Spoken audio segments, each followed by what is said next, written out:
अस्सलाम वालेकुम, क्या हाल चाल है आप सब लोगों का। मुझे उम्मीद है कि आप सब लोग खैरियत से होंगे।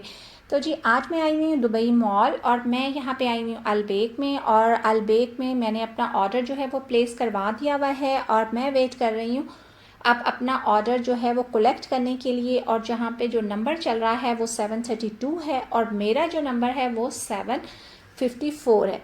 इससे पहले कि मेरा जो है ऑर्डर आए तो उतनी देर में मैं आपको अलबेक की बहुत ही मोटिवेशनल और बहुत ही इंटरेस्टिंग स्टोरी सुनाती हूँ जो आप लोगों में से बहुत सारे लोगों को शायद ना पता हो।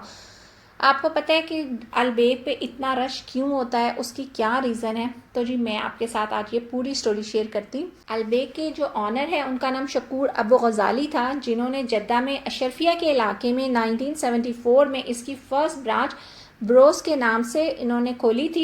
इनका ख्याल था कि सऊदी अरब के अंदर जो है अफोर्डेबल और हाई क्वालिटी फूड की कमी है, ये सोच के इन्होंने ये फर्स्ट ब्रांच खोली। लेकिन 5 साल बाद ही उनकी कैंसर से डेथ हो गई और उसके बाद उनके दोनों बेटों ने इस बिज़नेस को आगे बढ़ाया और कहते हैं कि कोई 18 जो स्पाइसेस पे मुश्तमिल उन्होंने कोई ऐसी रेसिपी ईजाद की जिसने इसके टेस्ट को बाकी तमाम फास्ट फूड से डिफरेंट बना दिया। पहले जो इसका लोगो था वो इस तरीके का था और बाद में जो उनके बड़े बेटे थे एहसान, उनकी बीवी लैला ने जो अलबेक का न्यू लोगो जो था वो डिज़ाइन किया और जो है आजकल अलबेक का यही लोगो है। अलबेक अरबिक लैंग्वेज का वर्ड है जिसका मतलब है पिक, चूज़ या सिलेक्ट। अलबेक की पॉपुलैरिटी की वजह सिर्फ इसकी यूनिक रेसिपी नहीं है बल्कि इसके पीछे उसके ऑनर्स की स्ट्रगल है बहुत ज़्यादा और प्लस उन्होंने इसकी क्वालिटी पे कभी कॉम्प्रोमाइज़ नहीं किया। जिस तरह की क्वालिटी डे फर्स्ट को थी आज भी उसकी क्वालिटी बिल्कुल वैसी ही है। अलबेक की सक्सेस में एक बहुत बड़ा हाथ उसकी चैरिटी का भी है, क्योंकि उनके ऑनर ने ये फिक्स किया हुआ था कि जब भी कोई अलबेक का कोई बॉक्स सेल होगा तो वो उस पर चैरिटी करेंगे, जिसकी वजह से ये इतना कामयाब हुआ। और वो अमाउंट उन्होंने फिक्स की हुई थी और जिसके बारे में उन्होंने अपने बेटों को भी नहीं बताया हुआ था।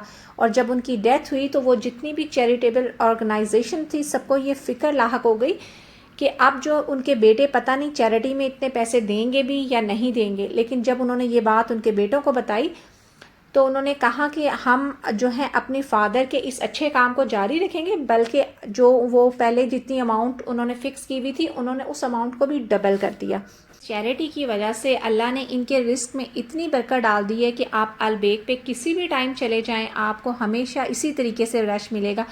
कभी इतना रश आपने KFC या फिर मैकडोनल्ड पे नहीं देखा होगा। कई दफ़ा वो बिल्कुल खाली होते हैं, लेकिन अलबेक वाहिद ऐसी जगह है जब आप उस पर कभी भी चले जाएं कभी भी ऐसा नहीं होगा कि आपको क्यू में खड़ा ना होना पड़े। सऊदी अरब में तो इसकी बहुत सारी ब्रांचेस हैं, लेकिन जब इन्होंने दुबई में स्टार्ट किया तो इन्होंने स्टार्टिंग में सिर्फ यहाँ पे जो है वो नगेट्स रखे थे और लोग खाली नगेट्स लेने के लिए घंटों जो है वो लाइंस में खड़े होकर इसका इंतज़ार करते थे। और यहाँ तक कि जद्दा में मैंने ख़ुद देखा है कि ऐसा मॉल जो पहले बिल्कुल नहीं चल रहा होता था और जब वहाँ पे अलबेक की कोई ब्रांच ओपन हो जाती थी तो वहाँ पे रश लग जाता था लोगों का।